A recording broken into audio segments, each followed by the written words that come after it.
Welcome to the sixth video. Today we are going to talk about quality assurance, deployment, and further steps in software development. In the previous videos, we saw the first three phases, and we are continuing with QA, deployment, and further steps.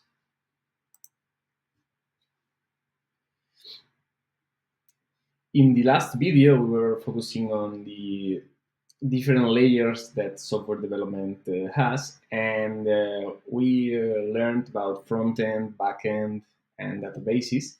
And the last layer would be to DevSecOps, which includes operations, infrastructure, and cybersecurity. And it focuses on how we deploy, maintain, and scale software, and also for sure the cybersecurity and how to protect our data and our services and our systems in a good and safe condition. Okay, and this DevSecOps bridges between the software development and the IT ticketing, operations, maintenance, and support. Okay, we should talk about some key concepts in DevSecOps. The first one is the CI/CD pipeline, which stands for continuous integration, continuous delivery pipelines, which is a set of automated tasks that allow you to build, test, and deploy software. Some useful tools or environments is the GitHub and Jenkins. And then another key concept is cloud platforms that we learned a little bit in the introductory videos of the first lesson in this module about what was cloud, and the cloud platforms they give to you a scalable hosting, services, storing, and infrastructure like Amazon Web Service, Azure, or Google Cloud. Okay? It allows you to host your software, your solutions there. Okay? Then containerization and orchestration, okay, which that is used for containerization packages and into single portable units, which are the main tool or solution used is Docker, and then you can manage multiple containers. The concept would be orchestration, and the software that is used, the solution is Kubernetes. And then the monitoring and logs. And log is like a report of errors and bugs or features that are not working properly. You can find them there in the logs. Is like the traceability that it's tracking the application health, and you can monitor it in real time. Some solutions are Grafana, Splunk, and Prometheus. Okay, so once we have finished the software development, and also during or along the development, it's key to test the software in order to check if it meets the quality standards and the features, and that there are no bugs or errors that can affect the users once the software is released. There are four different types of testing. It's manual testing. It's as it says, it's a developer, or it's someone from the IT team, or from the marketing department, or from the another area, which is acting as a user, testing the different features and navigating through the user interface, user experience of the web or software solution, and is testing if it's working properly or not. Then there is another one which is automated. There are tools online that can do the quality assurance testing for you and find bugs and errors, emulating how a person would interact with that program or application. And then there are two other subdivision of testing, which is the functional and non-functional.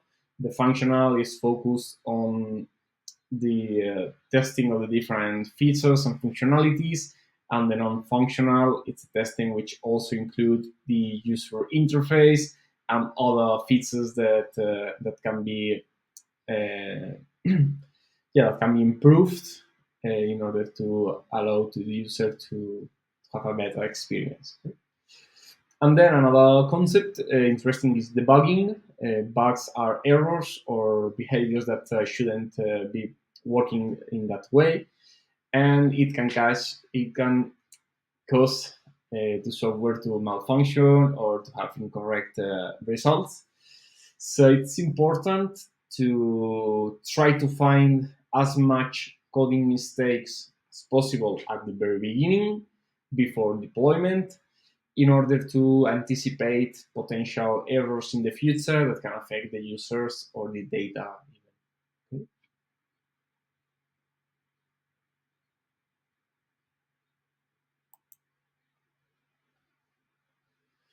The next phase is deployment. To deploy a software is moving it from a development environment, probably in a local server or computer, moving it to online or to production, where users can access it with a password or not, or it's open to everyone. But is that movement to a live production? Okay?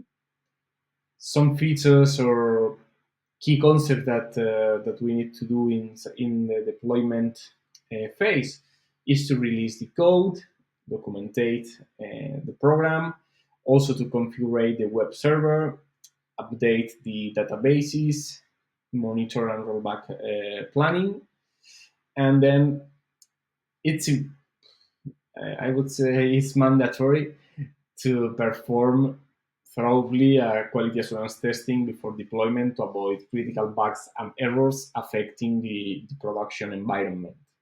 Okay, and then a rollback plan, it's critical to define because if the software is not working properly or if it's causing errors or critical issues, we should have a backup plan to come back to a previous stable version, so we can continue working, maybe not with all of the functionalities or with without upgrades, but being able to at least work in a stable version. Okay, so rollback plan, it's very important to have one, okay? And also for sure to have backup copies and to have some security measures. Once the software is launched and it's working with the users, we need to keep the software under control, supervision, and some maintenance in order to focus on it to work properly in a functional and secure way. And also, maybe it needs some adjustments or updates from different services that are being provided to our software. And also, it's important to update it to the newest version possible and gather user feedback in order to help us to improve or to define new features. And then it's important also to fix bugs, ensure that the devices that we are using are still compatible with that newest versions of the software. And then in upgrade, it's interesting to keep up offering to the customers new features, new improvements that can keep generating revenues to us, okay? Or delivering more value to the users.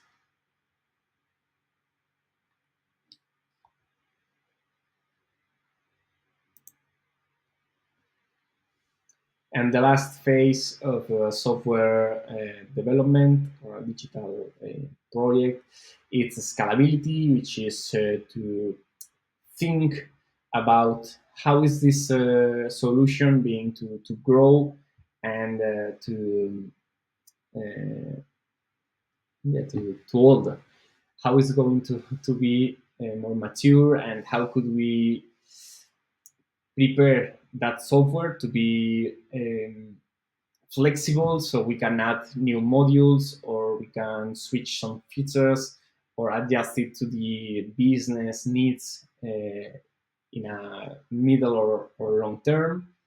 Okay, and also it has to be prepared to increase number of customers, number of employees using it at the same time, and also to increase the data processing number of transactions or volume without compromising the performance or without affecting the user experience inside the our software. And it's important to be cost efficient and to have solid or strong both databases and software to be a reliable partner. And then it's recommended to have like monitoring features that allow us to track the performance indicators of the software, so we can identify when a modification or an upgrade or some other features are needed or required in order to keep offering a good service to the software users.